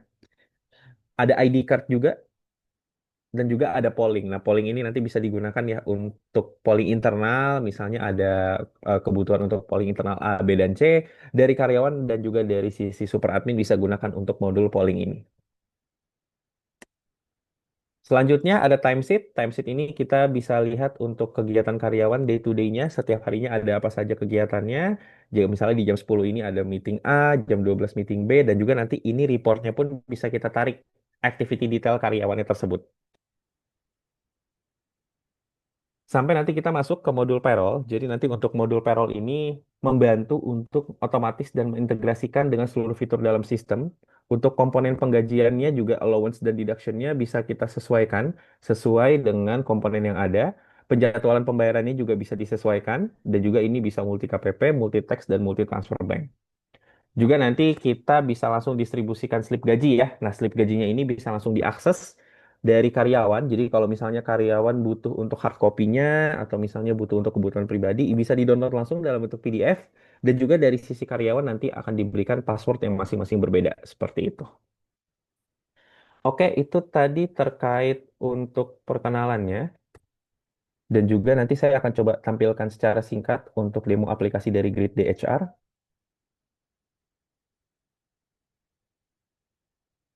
Ya, ini nanti adalah tampilan dari dashboard sisi super admin ya. Sebagai super admin, nanti kita akan dapatkan dashboard seperti ini. Jadi Bapak dan Ibu bisa lihat ya, summary-nya ada berapa, siapa yang absen hari ini, siapa yang cuti hari ini, employee number growth, new hire, ending kontrak, nanti akan kelihatan semua. Juga nanti kita ada dashboard karyawan, itu nanti bisa dilihat berapa total karyawan Bapak dan Ibu, female dan male-nya, active employee, terus nanti juga ada expired dokumen, itu bisa kita lihat di tampilan dashboard ini. Juga nanti ada dashboard attendance, absensi. Itu nanti akan kelihatan berapa karyawan yang clock in, clock out, datang lebih awal, datang terlambat. Itu nanti bisa kita cek semuanya di sini. Juga nanti ada dashboard payroll. Bapak dan Ibu juga nanti akan dapatkan secara grafiknya payroll insight-nya, based on cost center-nya, dan based on departemen nanti akan kelihatan semua. Oke, itu tadi dari dashboard-nya. Selanjutnya kita coba kembali masuk. Nah, untuk feeds-nya semua ada informasinya di sini. Misalnya ada pengumuman-pengumuman, Bapak dan Ibu bisa lihat semua di sini. Juga nanti untuk attendance-nya kita bisa lakukan record time. Jadi nanti Bapak dan Ibu akan diarahkan untuk mengikuti instruksi ya. Untuk absennya kita ada liveness terlebih dahulu.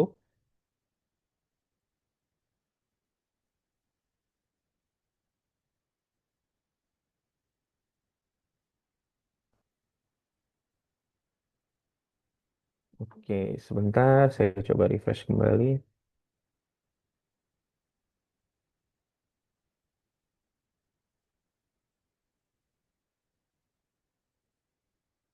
Baik, ini mungkin kita coba refresh dulu ya. Jadi nanti pada dasarnya untuk attendance-nya ini kita akan ada instruksi ya untuk liveness check-nya, face matching, dan juga nanti untuk geotagging untuk titik lokasinya. Dan selanjutnya nanti untuk fitur-fiturnya kita ada core fitur, ada company profile, ada employee. Juga nanti di company profile ini Bapak dan Ibu bisa lengkapi ya untuk company profile-nya informasi. Juga nanti ada untuk fitur policy dan announcement. Yang keduanya sama-sama untuk mengirimkan informasi pengumuman. Namun bedanya kalau untuk di policy ini kita bisa kirimkan informasinya ini kita filtering berdasarkan call center, departemen, atau berdasarkan filtering yang sudah kita siapkan. Nanti tinggal kita pilih track acceptance, kita pilih employee-nya. Nanti kolom filternya sudah kita sediakan di sini. Juga nanti Bapak dan Ibu kalau mau tarik report karyawannya, itu nanti kita sudah siapkan juga employee list report sampai nanti employee detail report. Jadi kita nanti bisa tarik report karyawan, convertnya dalam bentuk CV. Jadi ngelihatnya jauh lebih mudah dan ringkas istilahnya gitu. Nanti akan kelihatan semua di sini. Semua kolom field yang sudah dilengkapi nanti akan kelihatan semuanya.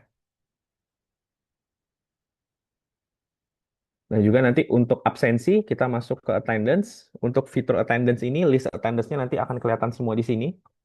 Start time dan end time-nya, juga nanti status-statusnya. Jadi kalau misalnya karyawannya sudah sesuai untuk jam absen, nanti kolom kamusnya juga sudah muncul status ini present. Juga nanti kalau misalnya karyawan tersebut belum absen pulang, itu nanti ada status yang muncul no swipe up. Nah, untuk kamus-kamus ini nanti sudah kita sediakan ya di master data setting. Nanti sudah ada attendance statusnya untuk keterangan-keterangan semua di sini. Juga nanti kalau Bapak dan Ibu punya jadwal shift ya di perusahaan untuk jam kerjanya itu nanti kita bisa set up juga untuk shift daily dan shift patternnya. Nanti tinggal dibuatkan. Bisa kita atur kalau misalnya ada grace time-nya, misalnya ada toleransi keterlambatan berapa menit atau terhitung datang lebih awal berapa menit, itu nanti bisa kita set up semua. Dan juga untuk lokasi kerja, kalau misalnya ada lebih dari satu lokasi absen, itu kita bisa inputkan di sini. Jadi nanti bisa didaftarkan lokasi kantornya ada di mana saja. Juga nanti Bapak dan Ibu untuk modul activity ada daily activity, ada task and feedback, chat, event scheduling. Nah, untuk daily activity ini nanti kita bisa monitoring kegiatan karyawan day to day-nya. Nah, setelah yang tadi diupload oleh karyawan, reportnya sendiri pun nanti akan muncul. Jadi nanti akan kelihatan misalnya karyawan A ada kegiatannya apa, kunjungan toko, lokasinya di mana, penjualan salesnya nama produk apa, itu nanti kolom-kolomnya bisa kita customize. Fotonya juga bisa kita lihat langsung di sini. Oke, dan juga nanti setelah itu Bapak dan Ibu kalau mau tarik reportnya dalam bentuk Excel kita sediakan activity recording reportnya di sini. Nanti tinggal kita tarik, kita siapkan reportnya, convertnya dalam bentuk PDF, Excel ataupun mau di preview terlebih dahulu. Jadi kalau misalnya mau ada evaluasi, itu bisa kita lakukan dan kita tarik untuk data reportnya di sini. Nanti akan kelihatan ya Bapak dan Ibu untuk keterangannya, titik koordinat, dan juga untuk URL fotonya. Juga nanti kita langsung dapatkan untuk menu payroll. Nah, menu payroll ini nanti sudah otomatis langsung menghitung ya, mengkalkulasi untuk data attendance dan lain-lain. Nah, untuk settingannya ini juga sudah kita sesuaikan ya, sesuai dengan aturan pemerintah terbaru. Kita sudah pakai metode terbaru yang TER. Nanti ada tax parameternya, tax percentage, dan natural limit. Dan juga nanti untuk komponen payroll-nya, mulai dari allowance dan deduction-nya, semua nanti akan disesuaikan sesuai dengan komponen yang ada di perusahaan. Jadi dibantu di awal disettingkan oleh tim kita, Bapak dan Ibu nanti tinggal gunakan saja. Seperti itu. Nah, saya akan coba tampilkan secara singkat ya untuk contoh reportnya. Sorry, untuk contoh proses payroll-nya. Nanti ada payroll schedule-nya. Di awal akan kita buatkan dulu untuk payroll schedule sesuai dengan tanggal gajian, tanggal cut off, dan lain-lain. Lalu nanti secara otomatis kita akan tarik perhitungan headcount, berapa karyawan yang akan kita proses. Lalu nanti kita tinggal tarik attendance datanya. Di sini kita akan kalkulasi ya, terkait list attendance-nya, cuti, kalau misalnya ada overtime juga nanti akan muncul, sampai nanti ada request yang masih pending, itu bisa kita cek. Kalau sudah, kita langsung masuk ke employee payroll data. Nanti akan kelihatan untuk komponen-komponen gajinya. Lalu baru nanti kita masuk ke tahapan selanjutnya yaitu proses and result. Nanti akan kelihatan ya komponen allowance-nya, deduction-nya, sampai take home pay-nya karyawan. Nah, untuk reportnya sendiri kita siapkan lengkap ya. Jadi nanti mulai dari template bank transfer CSV-nya juga nanti sudah kita sesuaikan sesuai dengan bank masing-masing. Payroll variance-nya kita juga ada. Jadi kita bisa lihat comparing processing penggajian bulan ini dan bulan sebelumnya, ada selisih atau tidak. Dan juga nanti untuk payroll report-nya, current report, dan yearly report-nya, payroll history nanti sudah kita siapkan. Dan untuk bank report-nya, ini nanti template CSV-nya biasanya kita sesuaikan dengan bank yang digunakan. Dan statutory report kita sudah siapkan untuk core text monthly-nya, XML-nya, ataupun di Excel-nya sebelum di-convert jadi XML nanti sudah kita siapkan. Dan yang untuk tahunannya, core text yearly 1721A1 itu juga nanti sudah kita siapkan. Seperti itu. Oke, mungkin itu yang bisa saya infokan terkait perkenalan Grid DHR dan tampilan demonya. Mungkin nanti kalau Bapak dan Ibu tertarik untuk diskusi lebih lanjut, bisa nanti langsung hubungi ke tim Grid Day, termasuk ke Mbak Lala ataupun ke saya. Jadi nanti kita akan bantu setup untuk meeting lebih detail lagi terkait kebutuhan HRIS di perusahaan Bapak dan Ibu sekalian. Oke, dari saya itu dulu aja. Terima kasih. Izin saya kembalikan lagi ke Mbak Lala ya.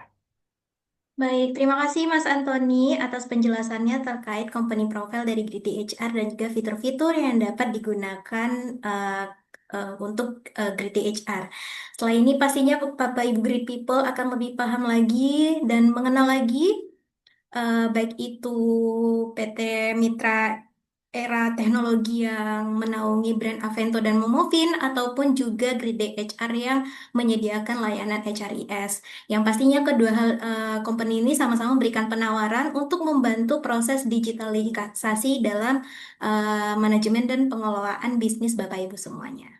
Baik Bapak Ibu, mungkin untuk selanjutnya kita akan masuk ke sesi Q&A atau tanya jawab.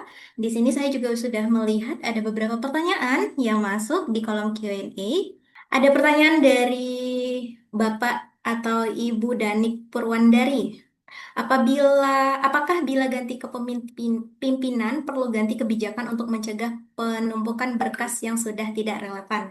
Apakah ada undang-undang untuk pengaturan hak akses pegawai? Seperti itu, Mas Rasya, mungkin bisa dijawab. Ya, oke. Terima kasih Mbak Lala. Jadi untuk pertanyaannya ya, apabila kita ganti pimpinan, apakah perlu ganti kebijakan untuk mencegah penumpukan berkas yang sudah tidak relevan? Apakah ada undang-undang untuk pengaturan hak akses? Jadi jawabannya sih sebenarnya kita nggak perlu harus mengganti kebijakan ya, tapi yang perlu kita lakukan adalah evaluasi ulang gitu. Jadi pergantian pimpinan ini adalah salah satu momentum juga yang baik untuk kita melakukan review apa aja sih yang harus kita lakukan, yaitu kita review kebijakan, dokumentasi, kemudian menyusun ulang arsip yang tidak relevan, kemudian menyesuaikan sistem akses yang sesuai dengan struktur baru gitu. Jadi fokusnya bukan mengganti tapi menyelaraskan kebijakan dengan arah dan kebutuhan baru. Dan apakah ada undang-undang untuk pengaturan hak akses pegawai? Belum ada aturan yang spesifik soal hak akses ya untuk dokumen digital, tapi prinsip perlindungan data sudah diatur dalam Undang-Undang Nomor 27 Tahun 2022 tentang perlindungan data pribadi UU PDP ya. Jadi ini melekatkan tanggung jawab pengendali data untuk memastikan akses diberikan kepada pihak yang diwewenangkan, yang dikasih akses aja gitu. Selain itu juga ada Undang-Undang Ketenagakerjaan yang menekankan bahwa perlindungan atas informasi pribadi pekerja. Jadi perusahaan wajib mengatur hak akses secara internal melalui SOP dan kebijakan IT agar sejalan dengan regulasi tersebut gitu Mbak. Mungkin itu jawabannya. Sama kalau misalkan bisa jawab lagi, ada satu pertanyaan tadi dari Mas Yusuf ya, yang mungkin terkait keamanan data yang sangat krusial, terutama terkait dokumen pribadi karyawan, sistem perlindungan dan enkripsi data perlu dipertimbangkan bagaimana mengevaluasi efisiensi sistem yang digunakan dan urgensi digitalisasi dokumen untuk mencegah kehilangan atau keterlambatan data, dan apakah sistem yang mampu mendeteksi atau menandai data usang atau tidak lengkap itu baiknya gimana? Oke, jadi untuk ini bisa aku jawab ya. Jadi untuk keamanan data adalah aspek yang krusial ya, terutama untuk dokumen karyawan seperti KTP, NPWP, data rekening, dan lain-lain. Maka dari itu kita harus mempunyai simpanan yang memiliki proteksi enkripsi, menyediakan kontrol akses, dan juga ini bisa diaudit secara berkala gitu. Dan untuk evaluasi sistem dokumen digital, ini bisa digunakan indikator seperti kecepatan pencarian dokumen, tingkat duplikasi file, dan juga jumlah file yang tidak lengkap atau usang. Urgensinya digital dokumen juga penting, mengurangi resiko kehilangan atau keterlambatan data, meningkatkan efisiensi akses, dan juga mendukung sistem kerja jarak jauh atau hybrid. Jadi beberapa sistem modern bahkan sudah dilengkapi oleh fitur pendeteksi otomatis untuk data tidak lengkap, kadaluarsa, dan inaktif, yang sangat membantu dalam manajemen dokumen jangka panjang. Oke, paling itu aja dari aku ya Mbak Lala yang bisa aku jawab, dan pertanyaan dua itu yang menarik untuk aku. Oke, Thank you. terima kasih Mas Rasya. Pastinya juga jika Bapak Ibu di sini yang nantinya akan menggunakan jasa pihak ketiga, tentu Bapak Ibu harus lebih eksplor dan lebih bijak lagi memilih pihak ketiga yang sepertinya lebih kredibel dan lebih profesional, sehingga dokumen-dokumen ini juga akan lebih terjamin nih keamanannya Bapak dan Ibu. Seperti itu ya Mas Rasya ya. Ya, betul sekali Mbak. Jadi kita harus memperhatikan juga sih Betul, hal-hal. betul sekali. Iya, dan setidaknya dari webinar ini, Bapak Ibu juga lebih paham nih apa saja langkah-langkah yang bisa digunakan untuk digitalisasi pengelolaan dokumen karyawan, khususnya terkait keamanan data. Seperti itu. Baik, Mas Rasya, mungkin karena kita sudah menjawab 3 pertanyaan dan juga sudah waktunya juga, mungkin kita sesi pertanyaannya dicukupkan sampai di sini ya, Mas ya. Ya, betul Mbak Lala. Oke, baik. Mungkin Mas Rasya sebelum menutup sesi Q&A dan sebelum menutup sesi presentasi oleh Mas Rasya dan juga Mas Tommy terkait topik webinar ini, mungkin saya ingin mendengar closing statement nih Mas dari Mas Rasya seperti itu. Oke, jadi di era digitalisasi sekarang, jadi yang kita perlu aware adalah kita mulai nih beralih kepada sistem digital, dimulai dari hal yang paling mudah terlebih dahulu agar mempermudah pekerjaan kita, apalagi di era digitalisasi sekarang ya. Gitu, itu aja paling dari aku Mbak Lala. Thank you untuk teman-teman semua yang sudah bergabung dan berpartisipasi dalam webinar ini dan terima kasih juga untuk tim Grid DHR atas wadah yang sudah diberikan ya. Baik, terima kasih Mas Rasya atas closing statement-nya. Itu dia Bapak Ibu Great People, pemaparan materi dan juga sesi tanya jawab dari webinar kita pada hari ini. Yang pastinya juga sangat insightful dan juga bermanfaat sehingga Bapak Ibu dapat menerapkannya di perusahaan Bapak Ibu masing-masing. Seperti itu. Baiklah, Bapak Ibu Great People, karena sesi Q&A sudah selesai, maka berakhir sudah sesi materi kita pada siang hari ini. Nah, seperti biasa, sebelum menutup webinar, saya akan mengumumkan penanya terbaik dari peserta yang hadir di webinar ini, yang nantinya akan mendapatkan e-wallet sebesar 30.000 dari Kriti HR. Berikut nama-namanya Bapak dan Ibu. Selamat kepada Ibu Ripka Adelia, Bapak Dani Purwandari, dan juga Bapak Yusuf. Untuk klaim e-wallet, Bapak Ibu bisa menghubungi saya di nomor 081 261 799 311. Oke, Bapak dan Ibu. Selanjutnya ada beberapa informasi yang akan saya share terlebih dahulu, Bapak dan Ibu.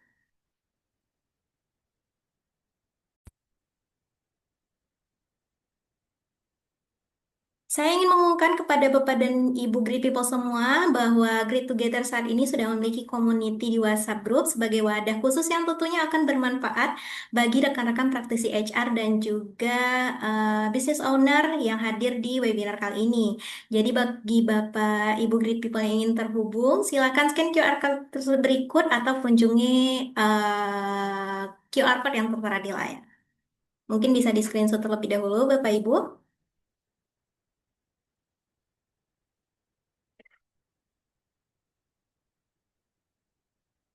Saya juga ingin mengingatkan kembali bagi Bapak Ibu Great People yang ingin mendapatkan e-sertifikat dari webinar ini, pastikan untuk mengisi survei melalui QR Code yang ada di layar saat ini dan menjawab beberapa pertanyaan yang telah disediakan.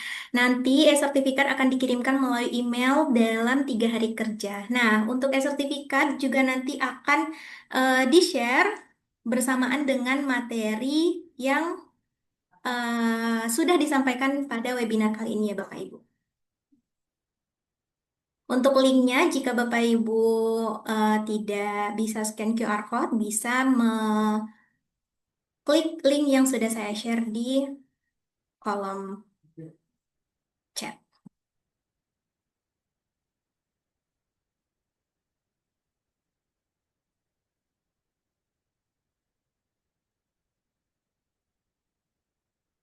Oke, Bapak Ibu, bagi Bapak Ibu yang Great People yang masih memiliki pertanyaan setelah event nanti juga bisa langsung menghubungi saya via WhatsApp ke nomor 081261 799 311.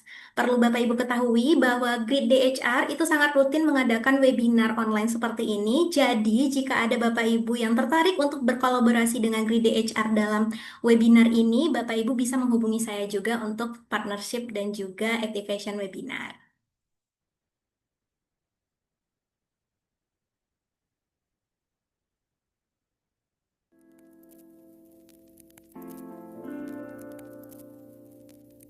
Dengan demikian berakhir sudah acara webinar Great Together kita pada siang hari ini.